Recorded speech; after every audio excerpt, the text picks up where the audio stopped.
All right, guys, so welcome to another episode for the Imperfectly Perfect podcast. And today I've got an exciting episode with two guests, two incredible speakers, and I'm going to tell you a little bit about them. But first of all, a lot of you have heard me talk about this lady, Judy Thureson, who's got her own incredible platform podcast for the Talk, Purpose and Truth over in the US, where I was fortunate to become a family friend and get asked to be on the campaign, but we've done some incredible stuff together. But our guest, we're going to talk about our guest today. So Eden normally gets a lot of the limelight, so I'm going to keep it lighthearted.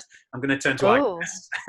okay. But she's going to be a co-host today, guys. So first of all, I'd like to welcome Judy and Eric Thureson. So in terms of Eric, he works in broadcasting, works in film, and also he is just part of coming to use his son's platform to really enable a way to change the narrative and the vernacular around mental health and tell the story of what happened to their son Jacob, along with his wife Judy, who's a grief recovery specialist and a transformation coach. She has a genuine desire to see people experience wholehearted living. In the last decade, she has helped hundreds of clients transform their mental, physical, and spiritual health.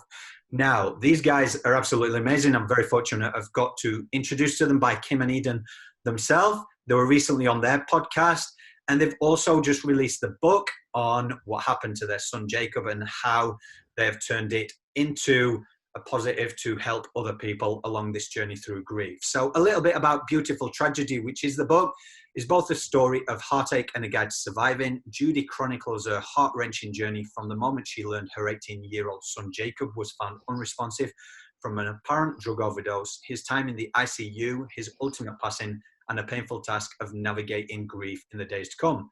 In the following, her step-by-step guide called the G.I.V.E principle, Judy models for you the actionable steps needed to get you out of the anxious thinking and into peace. She sets an example of finding the strength and resilience during life's most difficult moments. So guys, thank you for your time today, and thank you for sharing the story of Jacob and for what you're doing in the world on behalf of the campaign. I know you came on the campaign, you've always supported, but on behalf of coming on today, the podcast, me and Eden, thank you. Wow. Yeah, thanks for having us. We're grateful and excited and grateful for the work that you guys are doing and the platform that you have in being able to continue to partner together to help change that narrative and bring the kindness, encouragement, and support without judgment or shame or guilt or anything to that effect. Yeah, we're grateful. Thank you. Yeah, thanks for having us. More than welcome. And I suppose we should really start off just telling us a little bit more about Jacob. And like, he was very talented, and I've loved reading stuff about him and all the posts that I've got to know him through you guys and what you post about him. But tell us about him. Well, interesting. So I've been doing these Instagram lives starting 2 weeks ago, reading each chapter of the book and, kind of stepping through that. And then I add my commentary, and then I do a Q&A session at the end. And I'm doing that daily, 9 p.m. Pacific Standard Time. Eric, I just want to chime in and say, in regards to that, your lives that you've been doing, I noticed one of the posts that Judy said she was introducing that on her page, and in one of the comments, she said that you have not read the book yourself, so you're just reading it for the first time on Instagram Live. That's correct. So that has got to be emotional for you. It is. I've cried probably half of the lives in the 2 weeks, and I'm trying to be authentic to the emotion, and as well as model what it looks like to be able to feel those things and not be ashamed of feeling, and normalizing the fact that, hey, we have emotions and it's okay to be sad. It's okay to, be depressed, and it's okay to cry. What? A grown man is crying? Are you kidding me? Yes. And And I think it, and I try to encourage the people that jump on. But as far as Jacob's journey, man, he was such a gift, even from the beginning. Some of the things that really stand out to me just off of the top of my head right now was he was the youngest person ever signed to Ford Modeling at age 3. They never signed anybody under age 5. And I just happened to be a photographer, creative shocker there. And obviously loving taking photos of my kids and my family and that type of thing. And just for giggles, I put together a Z card and I mailed it off to all the top agencies. No, he mailed it out to like 100 people. No, yes. No. And the one that responded out of all of them was like the most, That's the biggest, one of the biggest. Yes. Yeah, so Ford Modeling, and he was the youngest and still is today, to my knowledge, the youngest model ever signed to Ford modeling agency. Not a lot of people know that. It's not something that we go around and like, hey, look, Well, a lot of people will know it now. Yeah, but and then he was so witty and smart at such a young age. I remember we were in the Philippines once. He was probably 5 years old. We're in this 15-passenger van with all of Judy's family, driving around, downtown Manila or wherever we were. And he had this whole van full of adults laughing and doubled over in tears. I mean, just his sharpness, and we're like, how old is this kid? I mean, it was just so amazing, just how witty and sharp he was. He picked up guitar at age 6, started playing guitar, took some private lessons for the first year and a half, and then went into a music school. And then as he excelled in the music school, he was playing guitar with a band of other kids that were close in the industry. And then we started homeschooling him so that he had more flexible time to do those things. And because even at school, the regular school, when he was in public school, his first grade teacher called us in for a parent-teacher conference, and they said, we don't know how to tell you this, but your son Jacob is, he's reading at an 8th grade level. Now he's 7 at the time, and he's comprehending at a 6th grade level in first grade. And so all the work in the class he would burn through it in the first 30-40 minutes. And so the teacher was concerned, like, man, he's getting all his work done. He's going to get bored in here real fast, and that's going to be a potential behavior problem. But he was a sweet kid, and he just wanted to help. And so he became a TA, teacher's assistant in first grade. Wow. Oh, my goodness. And so that's just a glimpse of the first, his first few years in school, and the trajectory of the things that he put his hands to was just exceptional. He sounds like a prodigy. Yeah, for sure. And Prodigy and and very annoying. genius. He was good at everything. Yeah, like she was annoyed because he got all his talents from me. And I was gonna, where did especially the humility part. Who can sing? Where did he get the talent from in the voice? I don't claim to sing in front of people. Yeah. But I can carry a tune, and I do play. I play guitar and bass.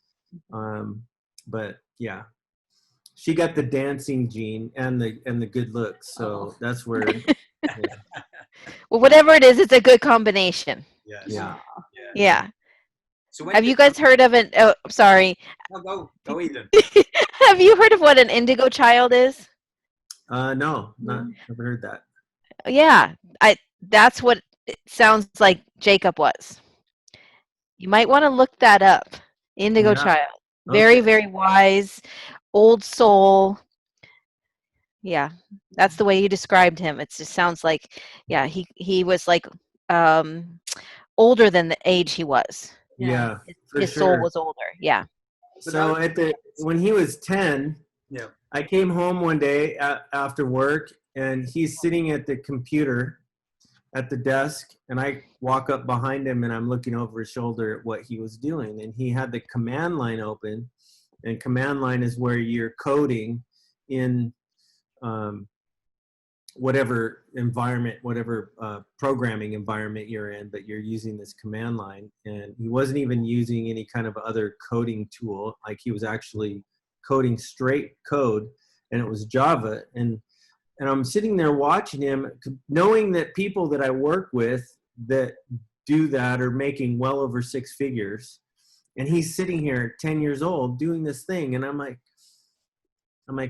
hey. And he's all startled. He's like, because he didn't know I was standing there. And he's like, what? And I said, where in the world what are you doing? And he said, oh, I'm making it rain. And I said, and I thought he was being funny. And he literally was coding rain in a Minecraft server using Java. And I was like, you're making it rain. That's so funny. So he was customizing his gaming platform. So. And I said, where'd you learn to do that? And he was like, oh, I just looked it up, got online, and figured it out. So you guys obviously saw there was talent, but where did it start going serious in the notion of going, Jacob's really talented, he needs to be in front of, like, where did the platform come from for him? Like, when did he get spotted, or how did that all come to fruition? And then you guys seriously go, he needs to do something with his craft. Yeah. Well, that's the interesting thing, is because he's always been so talented and been good at everything. I didn't want to be that mom that, you see those kids that go on American Idol and the mom's like, isn't he amazing? And they're like, oh my God. But I couldn't really tell, like, what is this, just me being a mom, and is he really talented? And it wasn't until, like, he had a video that he rapped, and, he produced his own song on his 16th birthday. And that video went viral, and it really caught the attention of, recording companies and, different people writing write-ups, about him. And like, we were just so blown away that people were really interested, you know what I mean? Like, millions of people. And so it's funny because he was being contacted by, different recording companies, and he blew it off thinking they were just scams or they weren't really real. So he didn't even pursue it. And it wasn't until, Eli, one of the A&R guys at Atlantic Records, reached out to us like, no, I'm a real person. Like, we really are interested in Jacob. Wow. So, Well, and Tay-K, this saran wrap song with Tay-K that blew up. Yeah. So he was a producer first, and then he became an artist kind of just for fun. And then that blew up, I know. And it's a little bit frustrating because there's a lot of people that work really hard to try to get these opportunities, and he just kind of like, oh, I was just doing this for fun, and gets discovered online, Yeah, but the kind of talent, like. yeah. But can I ask you one question? I've always wondered this question, right? Because my kids are at the age where they're still really young and just playing around. But every time I watch those shows, American Idol or like with Jacob, and you watch for the first time, like a music video like that, like, and I'll admit it, I get a lump in my throat when I see the family at the side and I see their kid performing and they don't realize how good their kid is. And it builds up in me, and I'm like, I'm more emotional watching the family's response to the kid than the actual reaction. What is that like as a parent when you, for the first time, you just said there, Judy, going, damn, Eric, we produced this. Like, what's that feeling like? It must be like amazing. Well, I'll tell you, I remember when I was in a meeting with Jacob at Peter Paterno's office, who is like one of the top entertainment lawyers in Hollywood. And we're in the world. In the Skyrise office, we're sitting there, and there's these lawyers, talking to us about representing Jacob. And Jacob is slumped over in the corner, and he's like could care less. He wants to go home and play video games. He's like, this is boring. I hate meetings, you know? And I'm sitting there and I'm looking at these people and I'm like, that's kind of when I realized, wait a minute, this is something. Like they're seeing something that I'm not seeing, you know? Because like I said, we're so close to it, and you know, we really didn't know. Honestly, the way that it happened was so fast that we were kind of along the ride with him. And I think he was shocked too. Like he was super humble about it. You know, whenever we talked to him about like how great his music or his album or his songs, he's like, oh, anybody can do that. It's not a big deal. Like that was really his spirit. Like he was super humble about his craft, you know? Mm. So, and it's so amazing that you guys, I mean, he left a legacy behind. You guys get to still have his music and, you know, all the fans that come along with that. And I just think that's beautiful that you have all these recordings. What do you plan to do with them? Well, so he's still under contract technically with Atlantic APG because his contract was to deliver an album. His first album release was considered what they call a mixtape, and it has something to do with the legal aspect of that. But he recorded over 120 tracks with Atlantic APG, and there's hundreds more that he has on his computer. And we do plan on releasing, we're honoring that contract and releasing that album. We're trying to pick the right tracks.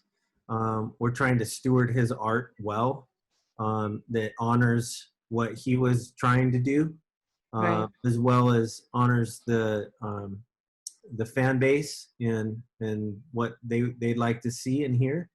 And then there's other projects that are tied to the music as well that are, we have a documentary that we're working on. It's in kind of the planning phases right now. And there'll be a soundtrack that accompanies that with some new music released through that soundtrack. And then there's some ideas, some exciting ideas about anime series in the further down the road. And we would release a new track each episode, and part of that episode would be cut as a music video. So the music, you know, one of the things as a parent, when your kids grow up and they move out and they're doing their thing, you always hope that you gave them everything that they needed to be successful. Yep. You know, you gave them the right set of morals so that they treat other people with kindness and respect and honor people, and that you want them to do well and contribute and make a difference, and pay their own bills and take responsibility for themselves and that type of thing. And a lot of times parents don't get to know the ins and outs of how that's really going. You know, it's based on the feedback that they give. And, you know, a lot of times kids don't tell their parents all that. I didn't. I never did. She certainly didn't. I'm just playing. Well, now your parents are going to find out if they hear that. but the thing was that really, probably the greatest gift out of this suffering for me is the outpouring and the gratitude and the love and the kindness from his fans and the way that he treated people. I get DMs and texts and messages, inbox all the time, almost daily, about how he's encouraged them in their, you know, they have a mental health condition, and he encouraged them. And there's one kid that was in a mental facility, and Jacob was the first person to reach out to him when he got out, and just showing empathy and care, and it's the way he inspired other people with his example, as young as he was, achieving things that a lot of people want to try to achieve, but more than that, just the way that he was kind and loved and cared for other people, like really felt what they were feeling. And I'm so overwhelmed by that, by just the gratitude of knowing of what a great person that he was, and the way that he loved other people, without any prejudice, without judgment, without any agenda. No agenda, no like, hey, I'm going to be nice to you because I'm going to get something out of it. None of that. And it's see the way you're that's a explaining, big, beautiful. sorry, the way you're explaining him, I just had to then look at my phone and see what indigo meant. Oh, Indigo Child? Yes, Indigo Child. And it's children who are believed to possess special, unusual, and sometimes supernatural traits or abilities. The idea is based on concepts developed in 1970s. And it's just more in terms of intuition, perception, and that. So everything that you're just saying there, it just made me go, right, I need to look at my phone and find this word out, because it does, special. You raised an Indigo Child. That's what it sounds like to me. And it does reflect the kind of parents you were too. So I know you must be so proud of the kind of person you know him to be, but same goes for you, that you two you did something so amazing to create this person. Be proud of yourselves.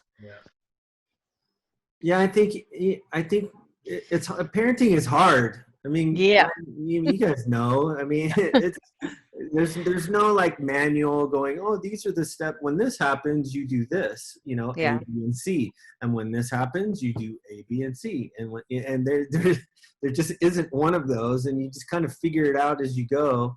And I think we weren't overbearing, that's for sure. We gave them room to fail, and I think that was a big thing. Is that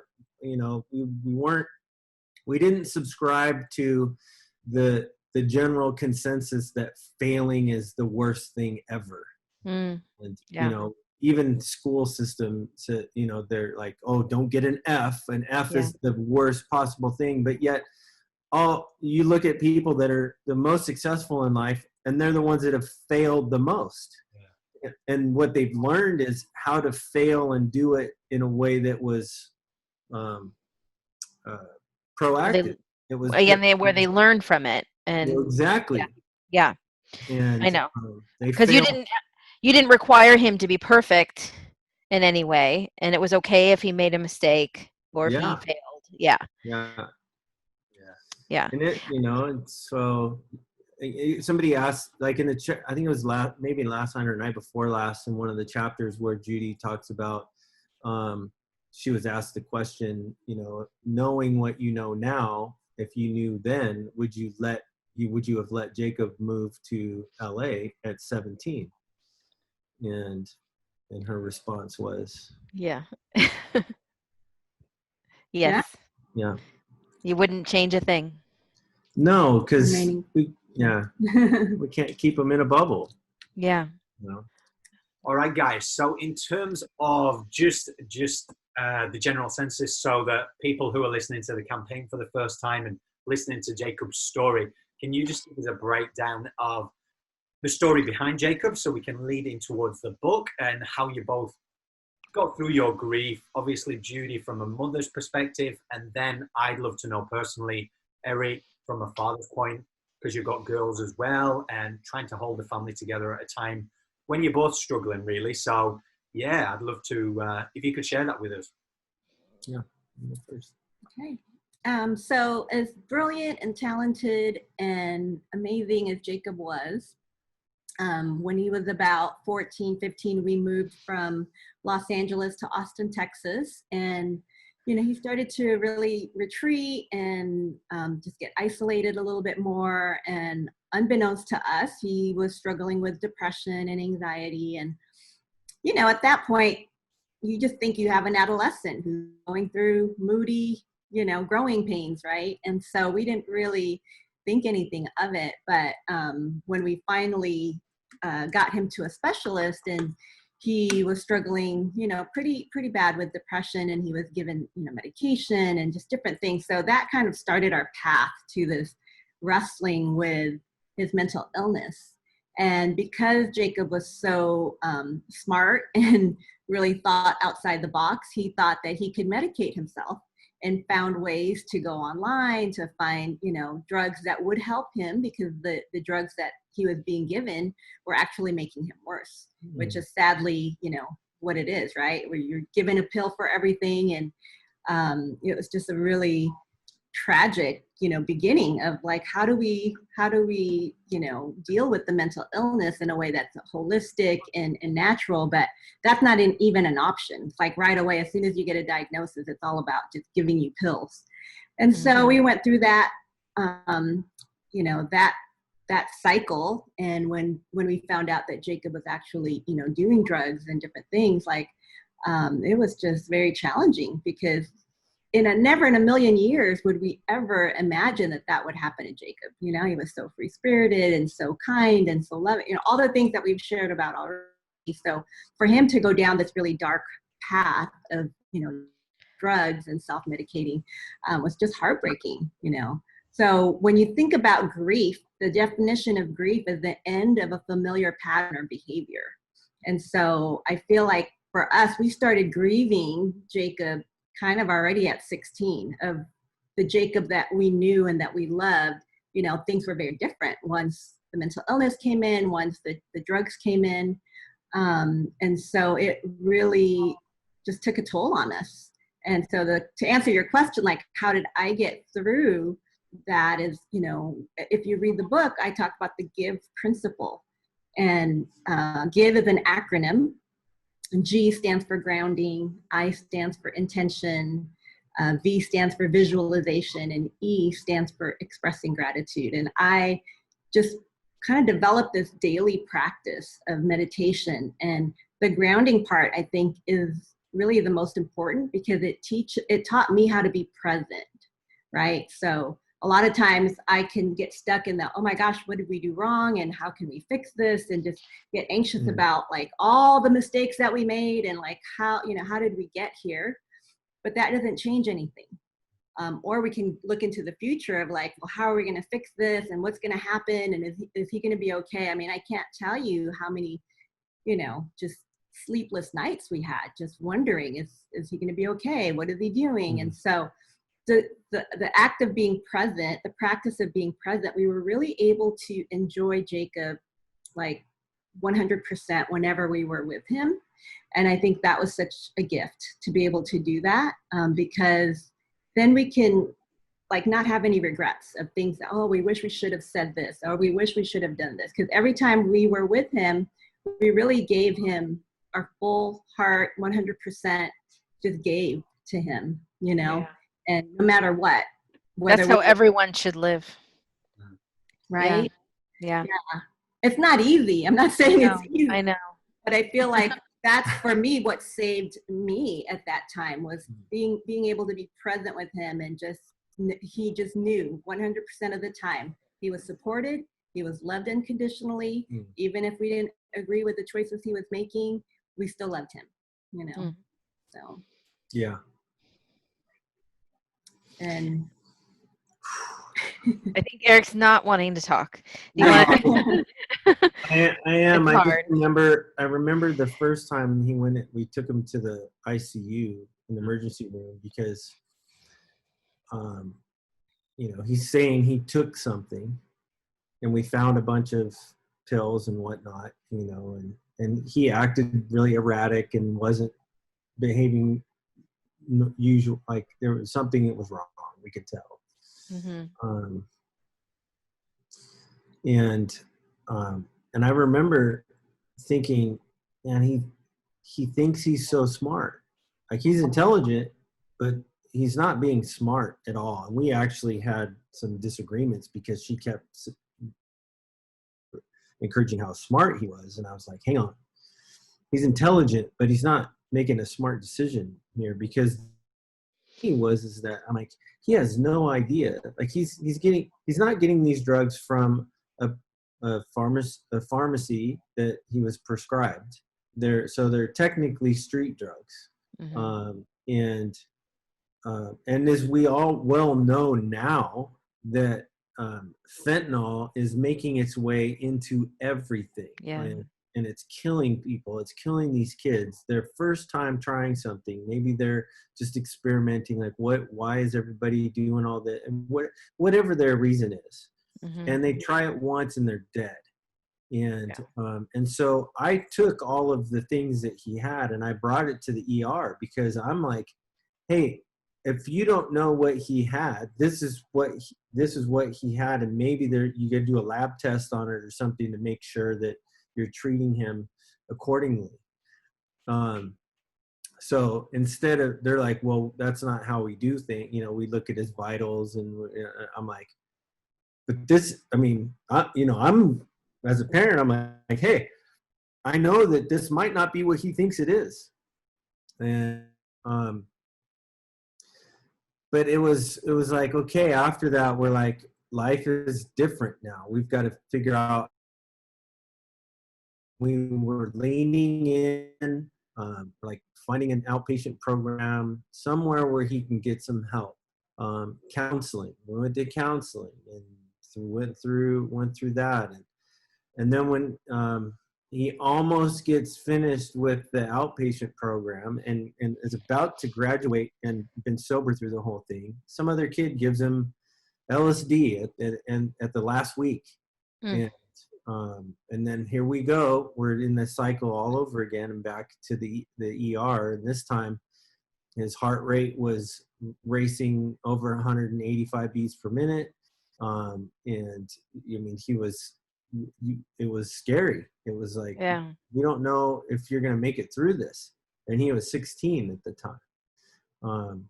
And at that point we had to make a decision. We're like, look, we've done everything that we know how to do, or we're finding out, and we're learning how to navigate through this.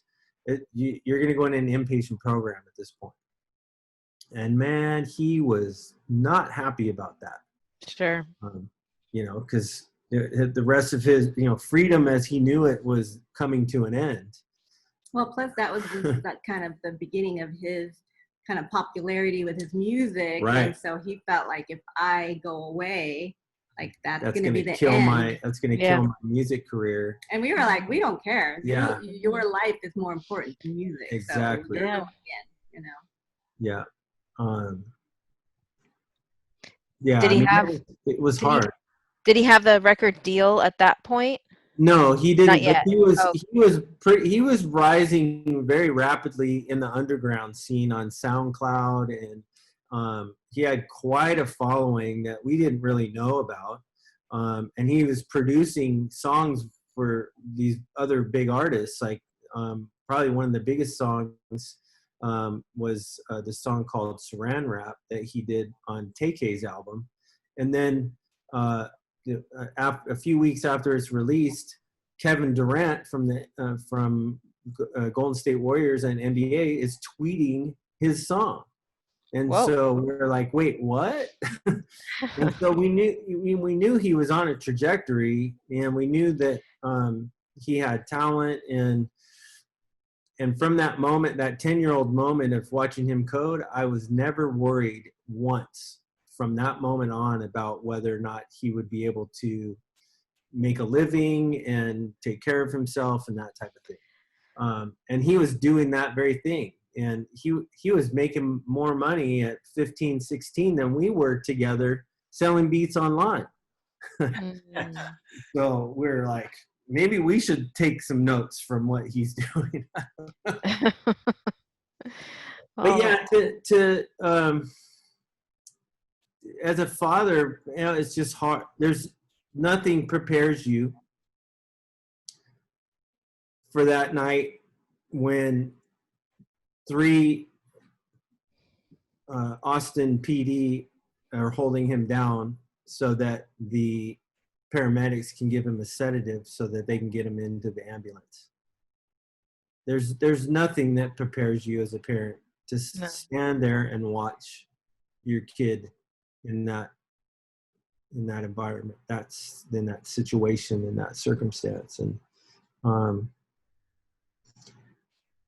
And I knew it was going to be a journey, and it was about staying present. It was about a lot of prayer, meditation, and I had to be mindful of my own mental health. Yeah.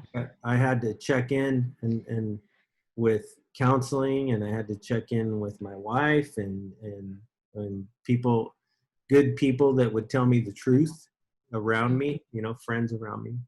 Yeah.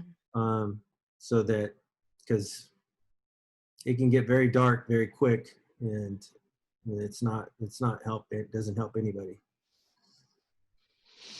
Well, it's such an inspiration what you guys, how much you've done in this short period of time. I mean, this book is so incredible that you got it out. It's, I mean, I feel like I think we've talked about this, Judy, that he helped you with this book. I think Jacob made this happen Absolutely. because it's really unheard of for it to happen this fast. Yeah. Yeah. Yeah. Yeah. And for, I feel like it's his spirit. You know, the other night, actually, I have dreams a lot. And now I can tell like a dream from like a dream visit. I don't know if that makes sense, but yes. The other night after the book released and, you know, is doing well, it ended up being, you know, on the bestsellers list in 6 categories, and people are buying it for their friends and, you know, their families. I'm not excited about why it's doing well. I mean, sadly, Right. I mean, every day I'm getting emails like, I just bought a book for my friend who lost their son or who lost their daughter. And so heart-wrenching, but I'm grateful that now there's a companion for them. And I got an email today. They said, you know, I feel I'm all alone. It's quarantine. It's COVID. I don't have anybody around me. I'm grieving my son. And I feel like your book is just wrapping me in a big hug, telling me that I'm not alone. And I'm just like, oh my gosh, that's exactly, you know, why I wrote it. Yes. Yeah. So yeah, I was it's going to get very with the question with the book. What has the response been? You've just said one there, but when you realized how much it was impacting people. Uh-oh. You're breaking up on us. Do you hear me there? Yeah, you broke up a little bit, and I'm going to turn some light on too. Yeah, we're going really purple. Going dark. I was just you just mentioned one thing there, Judy, but to have written the book and to see the response, like me in Australia looking, you're posting hundreds of books out daily, and like keep seeing these posts. I mean, what has or where has the book got to, and what's been the response other than this person that had reached out from worldwide? Obviously, you're a bestseller now, which is incredible. And what's it been like? It's very humbling. I mean, every review, every comment, I feel like I'm just crying all day because it's so surreal. You know, like I never imagined that this would happen. This is not what I set out to do. I never set out to write this book. And our tissue bill has gone through the roof. Take stock in that now. Yeah. But what I was saying before, I totally forgot, but you know, the dream visit, after the book launched and it was doing really well, I had a dream that Jacob came to visit and he just gave me the biggest hug.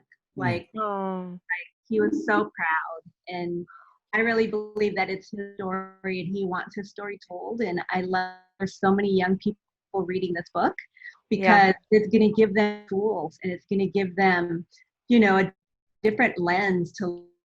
And Eric's doing a great job on his Instagram, you know, lives, talking to these kids and giving them and direction. And, you know, our kids are feeling very alone, you know, the kids at large, all Jacob's fans, you know, they're reaching out to us because they don't feel like they really have any adults they can talk to. You know, they can't talk to their parents. And so that's really cool that we can step in and be that kind of that surrogate for them, you know?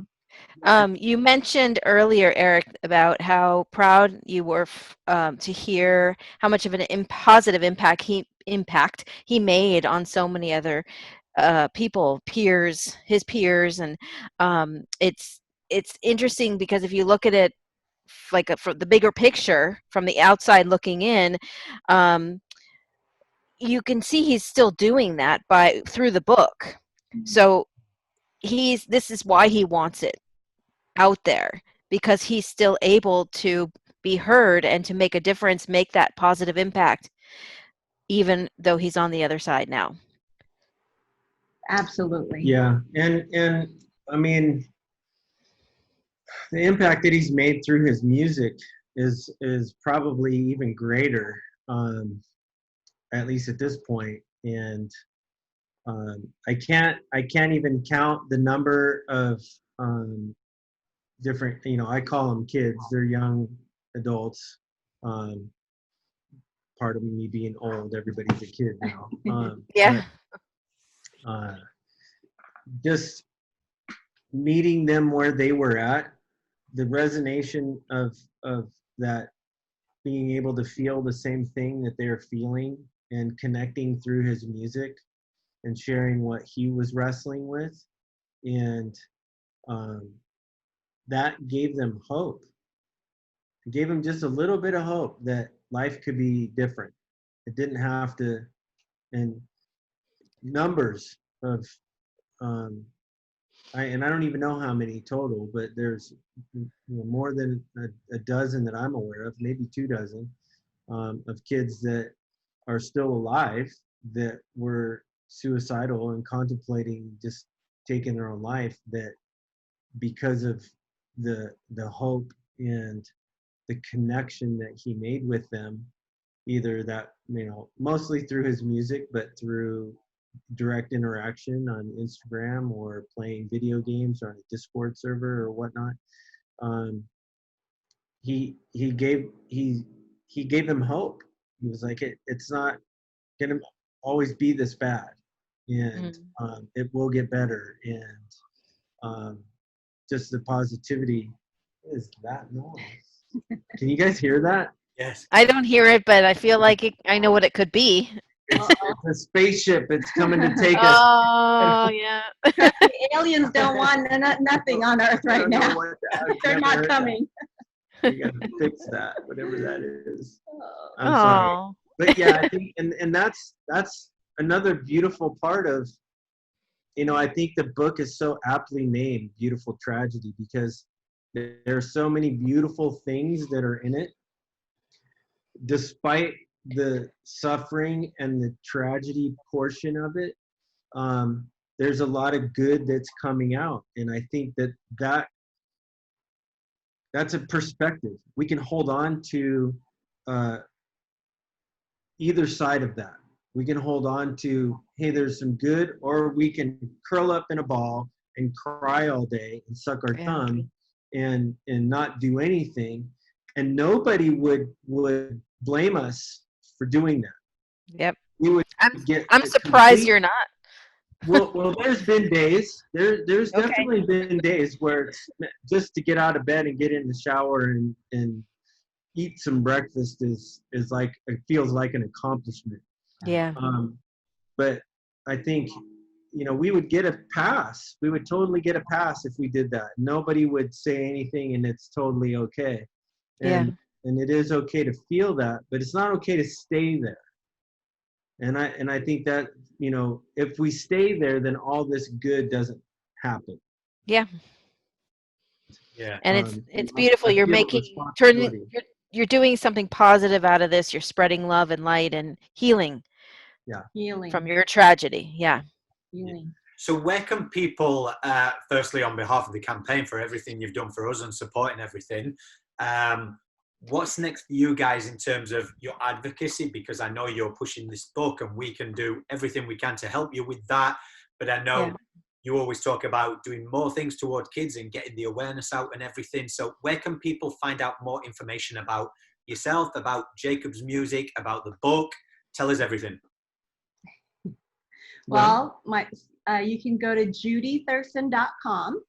And I host, when the world decides to cooperate and open back up, I host, destination retreats, and, I do, coaching and grief coaching, online and offline.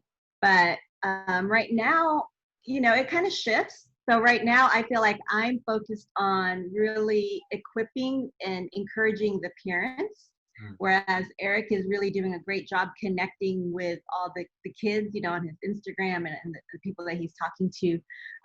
There's lots of different organizations that we are partnering with, that we are talking to about really linking arms, because at this point, we need all hands on deck. I mean, epidemic is not going away. If anything, it's just, just growing, and it's really, really crazy. Right now, the suicide rates have already surpassed all of last year's in the first, just 6 few months. months. All the rehabs are full, the relapses are, off the charts. And so mental health is so super important. And I want to do what I can to help equip, people to really self-care. Self-care is a huge thing that, in the midst of grief, in the midst of anxiety, like that's the last thing we want to do. But those are the things that I, kind of help and teach and equip people to do, where Eric's really taking care of connecting with the younger, Jacob's fans, and just being available for them, which has been awesome and really beautiful to watch. Yeah, and I'm managing, his accounts. I'm managing the music, and what that looks like going forward. Hella Sketchy Official is where his main website is, and I try to post when new releases happen, and a lot of kids are looking they want to create similar sounds, and he has a sound kit that's available and that type of thing.